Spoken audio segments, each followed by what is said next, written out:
partai.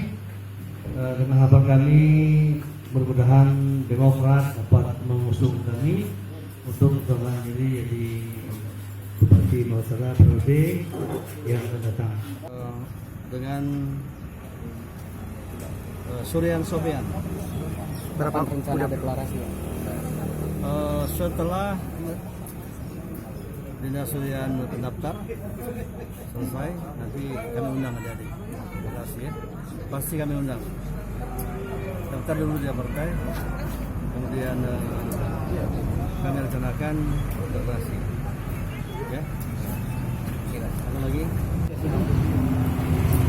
Mendaftarkan saya ke Partai Demokrat yang sesuai dengan jadwal masih dalam pada penerimaan formulir. Jadi disaksikan oleh adik-adik bahwa kami telah menyerahkan dan syaratnya dinyatakan lengkap. Kami menunggu ke depan ini. Tentu harapan kami mendaftar dan Demokrat dapat mengusung kami untuk mencalonkan diri periode ke depan ini. Kami menunggu dari Demokrat.